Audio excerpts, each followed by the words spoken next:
आज अदितिया L1 को भी मैं अप्रिशिएट कर रहा हूं और मैं उतना ही इस पे मुझे फख्र है जितना किसी भारतीय को फख्र हो। अक्सर मैं अपने भारतीय दोस्तों से मजाक करता हूं, मैं कहता हूं यार I am Indian as well. वो कहते हैं किस तरह? मैं उनको कहता हूं कि I am a son of Indian, my father was born in 1929। तो उस टोकन से मैं खुद भी इंडियन हूं क्योंकि वो इंडियन थे, पाकिस्तान तो बाद में बना है। आपके पास है क्या अमेरिका को तंग करने के लिए? इजराइल फारग बैठा है आपके खिलाफ साजिश करने के लिए। आप मैं तो कहता हूं आज आपका क्रिकेट का मैच बारिश की वजह से कैंसिल हुआ है, शुक्र है अभी तक आपने ये नहीं कहा कि ये रा की साजिश है। बिल्कुल।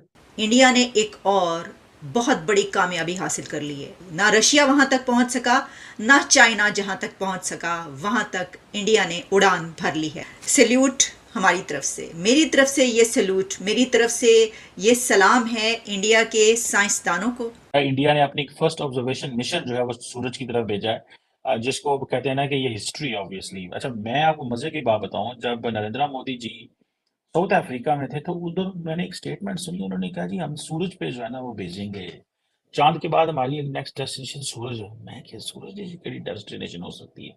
लिटरली मैं I am not a scientific person. हम अपने आप को सोशल साइंसेज के लोग कहते हैं, हमारा दिमाग इतना काम नहीं करता। ये नेचुरल साइंसेज, एस्ट्रोनॉमी, ये जो लोग नेचुरल साइंसेज पढ़ते हैं या ये जो साइंटिफिक सब्जेक्ट्स पढ़ते हैं या स्टेम सब्जेक्ट्स पढ़ते हैं, मैं तो इनको जीनियस कहता हूँ। ये तो बड़े जीनियस लोग होते हैं वाकई, जो सही मानों में जो इम्पोर्टेंट पढ़े लिखे लोग होते हैं। एनी अब ये इंडिया ने जो फर्स्ट ऑब्जर्वेशन मिशन भेजा सूरज की तरफ, ये एक हिस्ट्री है, इसमें तो कोई शक नहीं है। ये जो एनर्जी की है ना इंडस्ट्री, ये सब India will become the main producer and supplier of it. IT में वो हमसे बहुत आगे निकल गए हैं, वो तो मैं खुद देख के आया हूँ। उन्होंने कहा जी सूरज के ऊपर, बिलीव मी मैं आपको सच्ची बात बता दूं, मुझे भी बड़ी हैरानगी हुई। मैं कि यार सूरज के हवाले से मैं कोई मतलब साइंटिस्ट तो नहीं हूँ, लेकिन मैंने कहा यार ये क्या कह रही। और मैं समझा, बिलीव मी मैं आपको सच कह रहा हूँ कि मैं समझा कि यार ये जो सन वाला मिशन है ये हो सकता है कोई 1.5-2 साल के बाद इस पे फिर मतलब होगा 2024 मिड में या एंड में या फिर 2024 के फिफ्थ के स्टार्ट में।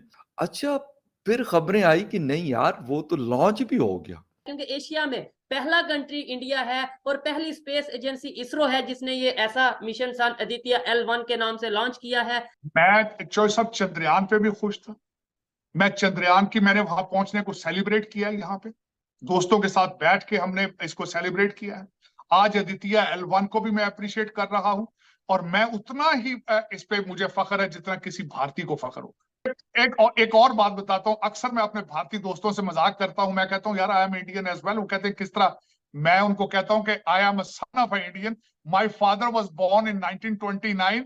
तो उस टोकन से मैं खुद भी इंडियन हूं क्योंकि वो इंडियन थे, पाकिस्तान तो बाद में बना है। कि मैं समझता हूं कि it's a huge achievement. L1 जो अदितिया L1 उसकी पोजीशनिंग को डिफाइन कर रहा है। बिल्कुल। और 1500 kg वेट है उसका जो गया है। इसको सन के कोरोना को पढ़ेंगे, सन के इन्वायरमेंट को पढ़ेंगे, सन की जो सोलर विंड्स है उनके बारे में रिसर्च की जाएगी। चॉइस ऑफ डिस्टेंस उनका 1.5 मिलियन किलोमीटर डिस्टेंस करेगा। 4 महीने लगेंगे और अगर उन किलोमीटर्स में देखा जाए, अगर गाड़ी चलाएं तो आपको 2 साल लगेंगे। पाकिस्तान की पब्लिक से बात करते हैं कि इंडिया देखें चांद पे पहुंच गया, इंडिया मिशन सन लॉन्च कर चुका है कि सन के करीब 3 जाके सन को स्टडी करेगा। लोग कहते हैं भाई फायदा क्या है, ये तो मतलब ऐसे फजूल चीज है, इसका क्या फायदा है? सर जरा बताइएगा फायदा क्या है इसका। नहीं, चॉइस सबसे पहले तो बात मैं ये बताना चाहूंगा कि चंद्रयान की जो कास्ट थी वो 76 मिलियन थी। इसकी कास्ट जो है द्वितीय L1 की 46 मिलियन है, इसका बजट था। देखिए सबसे बड़ा फायदा मैंने आपको शायद बताया था कि फ्यूचर में इतनी चीप ट्रैवलिंग जो है अगर वो भारतीय कर रहे हैं तो वो सारा दुनिया का बिजनेस भारत में आएगा। दूसरा मैं ये बताना चाहूंगा कि अगर भारत की क्रेडिबिलिटी बढ़ती है तो आपकी क्रेडिबिलिटी भी बढ़ेगी दुनिया के ममालिक में, क्योंकि हम डीएनए हमारा एक है, हम एक ही लोग हैं। तो उसमें हमें उसको ये सोचना चाहिए। हम दुनिया के अंदर अगर देखा जाएगा, हमारी जॉबें, हमारी क्रेडिबिलिटी, हमारे स्कूलों में एडमिशन, हमारे IQ लेवल, हमारी चीजें, हमें भी उतनी तकवीत मिलेगी जितनी भारत को मिलेगी। और दूसरा मैं एक और चीज कहता हूं हमेशा, चॉइस ऑफ जब समुंदर राइज करता है तो वो एक किश्ती ऊपर नहीं जाती, सारी किश्तियां ऊपर जाती। जब टाइड आती है सारी किश्तियां। तो जब भारत में टाइड आएगी, तरक्की आएगी, पड़ोस में भी उसका असर पड़ेगा। हमारे बच्चे भी ये देखेंगे कि भारत कर रहा है तो it is possible in Pakistan. आप किसी भी भारतीय को ये बता सकते हैं कि हमारे अंदर ये हालात हैं? आप जा रहे हैं आदित्य पे, आप जा रहे हैं चंद्रयान पे, आप जा रहे हैं पूरी दुनिया में लीड कर रहे हैं। हमारी अदालतें किस तरीके का इंसाफ दे रही हैं? हमारी अदालतों में सियासत हो रही है। अगर आप बताएं आप क्या, आपके हालात क्या है, कंपैरिजन कर सकते हैं आप? मैं आज एक चॉइस, एक और बात करना चाहूंगा, एक और आखिरी बात करना चाहूंगा।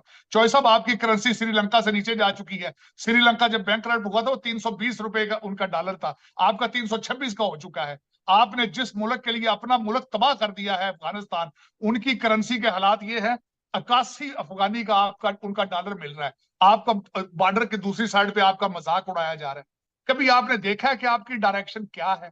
आपके पास है क्या अमेरिका को तंग करने के लिए? इजराइल फारग बैठा है आपके खिलाफ साजिश करने के लिए। मैं तो कहता हूं आज आपका क्रिकेट का मैच बारिश की वजह से कैंसिल हुआ है। शुक्र है अभी तक आपने ये नहीं कहा कि ये रा की साजिश है।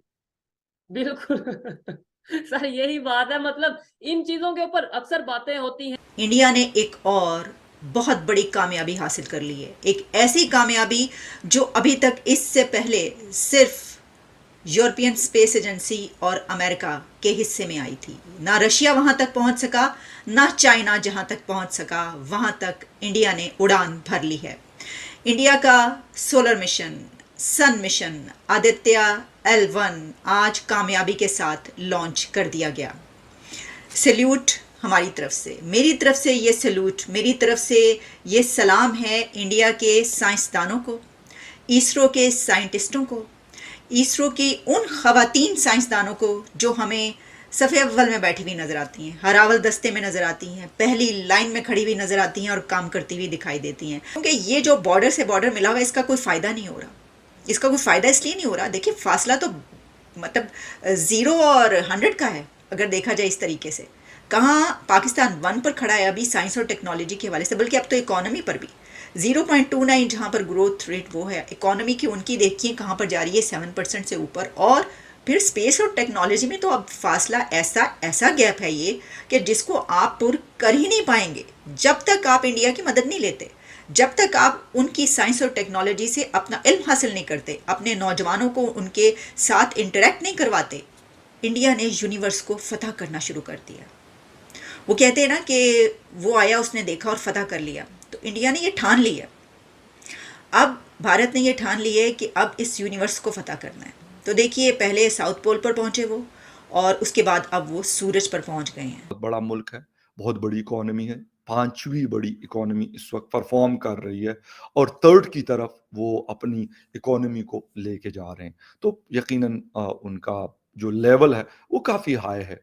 अच्छा, वो क्या कर रहे हैं? इससे पहले जी वो जब जुलाई में उन्होंने अपना मिशन स्टार्ट किया चंद्रयान 3 को, करीब हम चांद पे जा रहे हैं, उस वक्त भी लोगों को हमारे पाकिस्तान में शायद लगा कि पता नहीं शायद मजाक कर रहे हैं। लेकिन जब 23 अगस्त को उसने लैंड किया और दुनिया ने उसको लाइव टेलीविजन स्क्रीन्स पे देखा, तो फिर हमें लगा नहीं यार ये तो मजाक नहीं कर रहे थे, ये तो वाकई में इन्होंने ये सारा कुछ बनाया था और ये लॉन्च भी किया और ये फिर रास्ते में इसने जो सफ़र किया 40-45 दिन का, और फाइनली इसकी जो डेस्टिनेशन थी south pole of the moon, तो they landed successfully over there. अच्छा, उसके बाद उन्होंने वहाँ से बहुत सारी चीज़ें कि सल्फर है, फलां हो गया। उन्होंने कहा जी सूरज के ऊपर, बिलीव मी मैं आपको सच्ची बात बता दूँ, मुझे भी बड़ी हैरानगी हुई। मैं कि यार सूरज के हवाले से मैं कोई मतलब साइंटिस्ट तो नहीं हूँ और स्पेस के हवाले से तो सिर्फ वो फ़िल्में हम लोगों ने देखी है या डॉक्यूमेंट्रीज़ कुछ देखी हैं। लेकिन मैंने कहा यार ये क्या कह रहे हैं? और मैं समझा, बिलीव मी मैं आपको सच कह रहा हूँ कि मैं समझा कि यार ये जो सन वाला मिशन है। हेलो दोस्तों, स्वागत है आपका इंडिया पाकिस्तान न्यूज़ चैनल में। तो दोस्तों जैसे कि आपने वीडियो में देखा, आइए जानते वीडियो के बारे में। दोस्तों चंद्रयान 3 की कामयाबी के बाद इसरो ने आदित्य L1 मिशन को भी सक्सेसफुली लॉन्च कर दिया गया। ये लगभग 15 लाख किलोमीटर का सफ़र तय करेगा। दोस्तों आउटर स्पेस पर जिसे हम इमेजिनरी पॉइंट कहते हैं, जिसे 1 पॉइंट कहते हैं, उसके अराउंड ऑर्बिट करेगा और सूरज की स्टडी करेगा। जैसे सूरज का कोरोना डिस्चार्ज होता है, जैसे इन्वायरमेंट, सोलर फ्लेयर, और हम धरती को सौर्य तूफानों से कैसे हम बचा सकते हैं। दोस्तों इस सक्सेसफुल मिशन के बाद इसरो ने एक और रिकॉर्ड बनाया है। हिस्ट्री रिकॉर्ड करी और इससे दुनिया हैरान है कि back to back successful mission ISRO कैसे लॉन्च कर रहा है और जो इसरो के जो साइंटिस्ट हैं उनके वर्क एथिक्स क्या है। और वहीं दूसरी तरफ चाइना, रसिया और अमेरिका जैसे बड़े सुपर पावर है, उनकी स्पेस एजेंसीज भी अभी तक चंद्रयान 3 जैसा और आदित्य L1 जैसा मिशन सक्सेसफुली कैरी आउट नहीं कर पाई है। इस लिहाज से हम इन दोनों और कई देशों से हम आगे हैं। और बात करें हम आदित्य L1 की, तो ये मिशन आज से पहले ये सिर्फ European American space agency NASA ने ही सक्सेसफुली कैरी आउट किया है और भारत तीसरा देश है जो ये काम करेगा। चंद्रयान 3 की बात करें तो इंडिया दुनिया का पहला देश था जिसने मून के साउथ पोल पर सक्सेसफुली लैंड किया था अपना लैंडर। और दोस्तों पूरी दुनिया में यह चर्चा हो रही है कि आने वाले समय में इसरो पूरी कमर्शियल मार्केट को पूरी तरीके से आने वाले समय में लीड करेगा।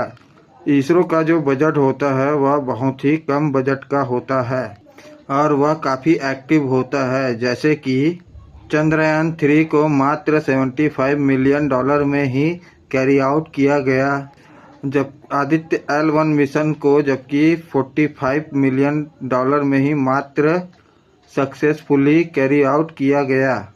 जबकि इन कैटेगरी के मिशन को यूरोपियन व अमेरिकन स्पेस एजेंसीज करती है तो उसमें कई $100 मिलियन या फिर कई बिलियन डॉलर लगे हुए रहते हैं। तो दोस्तों इस लिहाज से आने वाले समय में कमर्शियल मार्केट जिससे स्पेस ट्रैवलिंग व सैटेलाइट को लॉन्चिंग की जाती है, उसके लिए इसरो को आने वाले टाइम पे बहुत सारे कॉन्ट्रैक्ट मिलेंगे और आने वाले समय में इसरो को करोड़ों का फायदा होगा और आने वाले समय में इसरो के भी बहुत तेजी से ग्रो करेगा, जिससे आने वाले समय में भारत की इकोनॉमी और बहुत ही ज़्यादा तेजी से बूस्ट होगी। तो दोस्तों अगर आपको ऐसी वीडियो देखना पसंद है तो हमारे चैनल को सब्सक्राइब करें तथा वीडियो को लाइक करना ना भूलें।